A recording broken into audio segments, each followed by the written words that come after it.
अस्सलाम वालेकुम everyone. Welcome to my YouTube channel literature with Mariam. जो आज हमारा टॉपिक है वो है द सनराइजिंग, जो कि जॉन डन ने लिखी है। हम पहले जॉन डन का इंट्रो देख लेते हैं कि जॉन डन है कौन, फिर हम अपनी पोइम के साथ स्टार्ट करेंगे। ओके, जॉन डन जो है वो एक इंग्लिश राइटर थे। और जॉन डन एक मेटाफिजिकल पोइट थे, बहुत प्रोमिनेंट मेटाफिजिकल पोइट थे अपने टाइम के। मेटाफिजिकल होते हैं जो बियॉन्ड द रियलिटी ज़्यादा लिखते हैं, ठीक है ना, जो रियलिटी का उससे कोई लिंक नहीं होता, वो मेटाफिजिकल चीज़ें आ जाती हैं। ओके, तो वो पैदा हुए थे 1572 में, ठीक है। और वो रोमन कैथोलिक पेरेंट्स थे उनके, कैथोलिक एक क्रिश्चियनिटी का जो है एक वो है, कह सकते हैं सब डिवीजन कह सकते हैं हम, ठीक है। तो वो इंग्लैंड में तब इलीगल था जो है प्रैक्टिस करना। सो वो जो है थोड़ा थोड़े रिलीजियस पोइट थे। और ही वॉज अननोटिस्ड। 1919 तक वो कम ही, उनको इतनी ज़्यादा उनके प्रोमिनेंस नहीं मिली थी उनके प्रोज को और उनकी राइटिंग्स को। सो लेट्स स्टार्ट करते हैं हम अपनी पोएम से। पोएम हमारी क्या है? बिजी ओल्ड फूल, अनरूलिंग सन। इसमें जो पोएट है हमारे, वो सन को जो है ना मोक कर रहे हैं। सन को कह रहे हैं कि बेवकूफ सूरज, ठीक है। और अनकंट्रोलिंग सूरज, सूरज को मुखातिब कर रहे हैं और उससे पूछ, उसको एक तरह से मोकिंग वर्ड से बुला रहे हैं कि उससे क्योंकि इरिटेट हो रहे हैं वो सन से, तो उनको जब इंसान किसी चीज़ से इरिटेट हो रहा होता है तो वो उसको बुरे वर्ड से बुलाता है। इसी तरह वो सन को भी उन्हीं वर्ड से बुला रहे हैं, बिजी ओल्ड फूल, के बेवकूफ सूरज। और अनरूलिंग के अनकंट्रोल सूरज जो है। वाई दोस्त दो थस, मतलब ये जो है लाइन है ये ओल्ड इंग्लिश से रिलेटेड है, क्योंकि वो ओल्ड इंग्लिश में लिखते थे जॉन डन, ठीक है। विलियम शेक्सपियर ने भी ओल्ड इंग्लिश में ही लिखा है, तो ये भी उसी में थोड़ा सा आपको इसमें मिलेगा ओल्ड इंग्लिश का। तो जो वाई दो दस है, ये उसमें कह रहे हैं कि तुम ऐसा क्यों करते हो।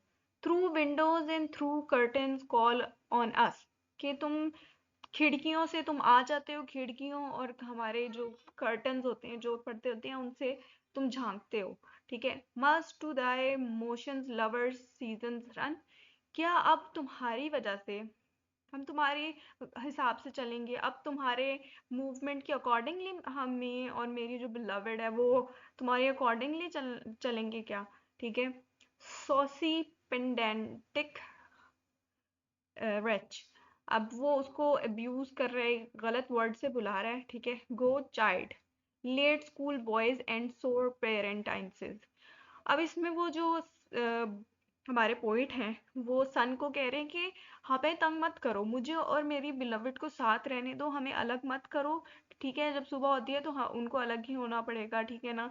और उनको अपने अपने काम पे जाना पड़ेगा, इसलिए वो कह रहा है कि अभी तुम हमारी तरफ ना आओ, तुम पहले जाके उन लड़कों को जगाओ जो स्कूल के लिए लेट हो रहे हैं, ठीक है।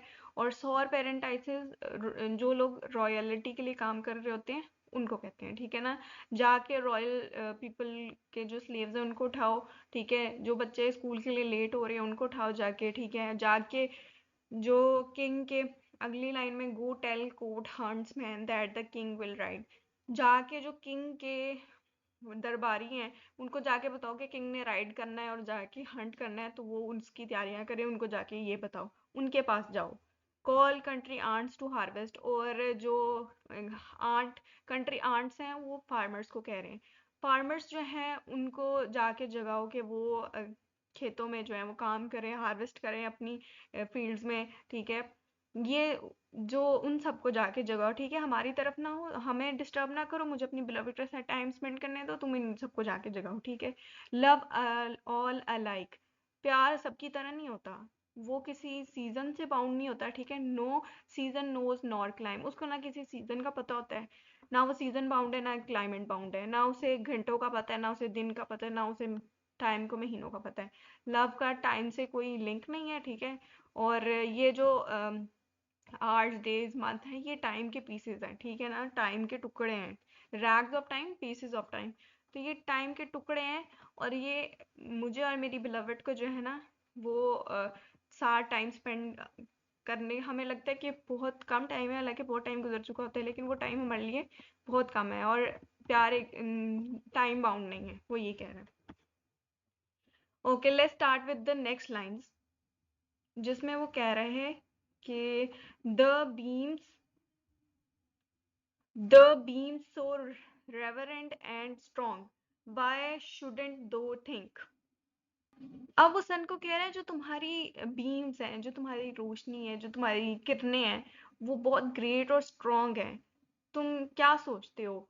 ठीक है, तुम मतलब तुम्हें इस चीज पे बड़ा प्राउड है। वो सन को कह रहे हैं कि तुम्हारी जो ये स्ट्रांग बीम्स हैं, ये तुम्हारे लिए बड़े वो हैं, लेकिन फिर भी मैं इनको अपनी आंख के एक झपकने से I could Eclipse and cloud them with a wing, मतलब मैं अपनी आंख के एक झपकने से, ठीक है, इनको इसको स्टॉप कर सकता हूँ। इक्लिप्स में भी जब मून जो है वो इक्लिप्स तब होता है जब सूरज के सामने चांद आ जाता है, तो वो थोड़ी देर के लिए 10 से 15 मिनट का मोमेंट होता है जब अंधेरा हो जाता है जमीन पे, तो वो सूरज की किरणें नहीं आती फिर जमीन पे ना, तो वो इस वजह से उसने यूज किया। और क्लाउड भी, जब क्लाउड्स आ जाते हैं तो सूरज की रोशनी रुक जाती है, तो वो कहता है तुम्हारी रोशनी को मैं रोक सकता हूँ सिर्फ एक आंख की विंक से, ठीक है ना। तुम्हारी जो इतनी स्ट्रॉन्ग और ग्रेट बीम्स हैं, इनको सिर्फ एक आंख के झपकने से जो है बंद कर सकता हूँ। But that I would not lose her sight, so लेकिन अगर मैं आंखें बंद कर लूंगा तो मैं उसको कैसे देखूंगा? मैं उसको नहीं ज्यादा देर देख सकूंगा जो मेरे साथ मेरी बिलवड लेटी हुई है, तो मैं ऐसा नहीं कर सकता। तो मैं अपनी आंखें बंद नहीं कर सकता।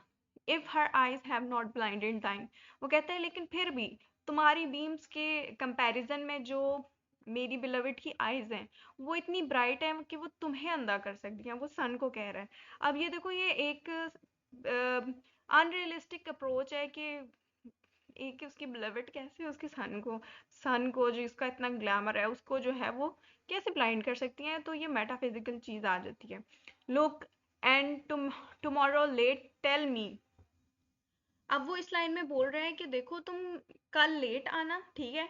तुम पता है कल क्या करना? तुम जाके whether both the Indies of spice and mine, तुम जाके वेस्ट इंडीज और जो है ईस्ट इंडीज, मतलब दोनों जो इंडीज हैं उनके मसाले जाके देखना, और फिर तुम मेरे देखना। मेरे मसाले वो किसको कह रहा है? अपनी बिलविड को।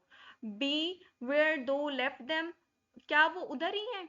मतलब जहाँ तुम उन दोनों इंडीज के मसालों को छोड़ के आए थे, क्या वो उधर ही है या फिर क्या मेरे पास लेटे हैं? वो अपनी बिलविड को बोल रहा है, ठीक है, इंडीज के स्पाइसेस के कह रहा है कि तुमने कल लेट आना है और तुमने ये देख के आना है कि क्या जो तुम दोनों इंडीज के स्पाइसेस हैं वो तुम वहीं छोड़ के आए हो या फिर अब मेरे साथ लेटे हुए हैं। वो अपनी बिलविड की तारीफ कर रहा है। Ask for those Kings whom those saw yesterday, फिर तुमने देखना है कि जो कल तुमने किंग देखे थे, राजा देखे थे, ठीक है, एंड दो शेल्ड हेयर, जिनको तुमने सुना था, all here in one bed ले, और वो सब यहाँ मेरे साथ बेड पे हैं। अब वो कह रहा है कि सारे जितने महाराजा और रॉयल चीजें, रॉयलिटी है, वो सब मेरे साथ लेटी हुई है। वो अपनी बिलविड की तारीफ कर रहे हैं। फिर वो बोल रहा है कि she is she is all state and all princess, I nothing else is, वो कहता है कि वो सारी स्टेट्स है। अब वो कहता है कि सारी सल्तनतें जितनी भी हैं इस दुनिया में वो सारी मेरी बिलवड है, ठीक है, और मैं उनका इकलौता प्रिंस हूँ, ठीक है ना, मैं उनका इकलौता शहजादा हूँ, और कोई भी नहीं है। प्रिंस डू बट प्ले अस, वो कहता है बाकी जो प्रिंस है ना वो सिर्फ हमारी मिमिक्री करते हैं, ठीक है, वो मुझे जो है कॉपी करते हैं एज कम्पेयर टू मी, ठीक है। ऑल ऑनर्स में, मैं कहता है जितने भी ऑनर्स हैं वो सारी कॉपी है मेरी। ऑल वेल्थ एल्केमी, और जितनी भी वेल्थ है ना, ठीक है, जितनी भी उनके पास वेल्थ है, और जितनी भी उनकी वेल्थ है वो सारी एल्केमी होता है कि एक स्टोन है, ठीक है, जो एक मेटल को गोल्ड में बदलते हैं। वो कहते हैं कि जो उनके पास वेल्थ है ना वो सारी जो है वो फेक है, ठीक है, वो सारी एल्केमी है, मतलब उसको एक स्टोन ने जो है गोल्ड में बदला, वो असल गोल्ड नहीं है।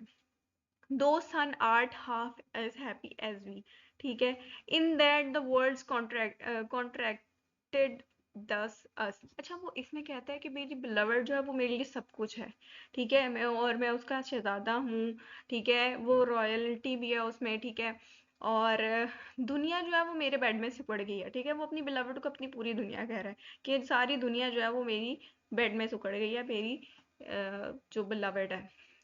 Thus thine age asks ease and since, वो अब सूरज को कह रहा है कि तुम्हारी ऐसी एज होगी है कि तुम्हें आराम चाहिए, and thy and since thy duties be to the warm, अब तुम्हारी जो ड्यूटी है वो कहता है, सन को कहता है कि तुम्हारी उम्र हो गई है कि तुम थोड़ा आराम करो, ठीक है, और तुम्हारी ड्यूटी क्या है कि तुम पूरी दुनिया को वार्म करते हो।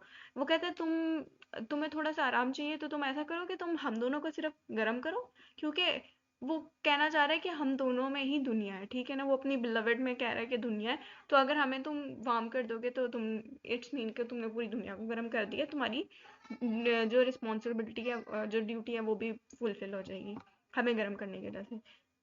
इन सेंस वो अपने और अपनी बिलवेड को पूरी दुनिया कह रहा है। Shine here to us and thou art everything, मतलब तुम यहाँ चमकोगे तो तुम पूरी दुनिया में चमकोगे। ये कमरा जो है, ये बेड जो है तुम्हारा सेंटर है, ठीक है, सेंटर ऑफ जो भी सन का सेंटर होता है, और जो ये वॉल्स है ना हमारे कमरे की, ये ऑर्बिट है तुम्हारा, इसके गिर्द तुम घूमो, ठीक है ना। तो अगर तुम, ये हमारे इस कमरे में, इस बेड में हमारी पूरी दुनिया है, ठीक है ना। ये वो एग्जैजरेट कर रहा है अपने लव को, अपने बिलवड के लिए, ठीक है ना। सो ये हमारी थी पोएम की ट्रांसलेशन। आई होप सो आपको सारा कुछ समझ आ गया होगा। So let's start with our themes. Themes है टाइम की, ठीक है।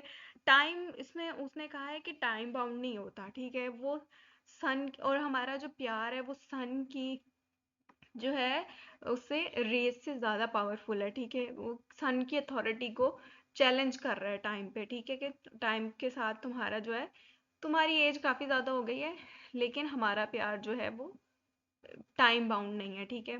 फिर इंडिविजुअलिज्म की थीम आ गई है, ठीक है। स्पीकर उसमें इम्पोर्टेंस बता रहा है कि वो एक इंसान में उसके पूरा यूनिवर्स है।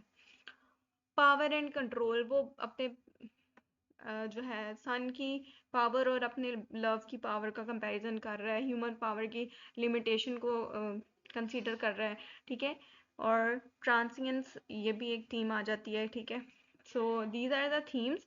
और आई होप सो आपको समझ आ गई होगी। If you like the video, do subscribe my channel, like the video, और अपना ढेर सारा ख्याल रखें, दुआ में याद रखें। अल्लाह हाफिज़।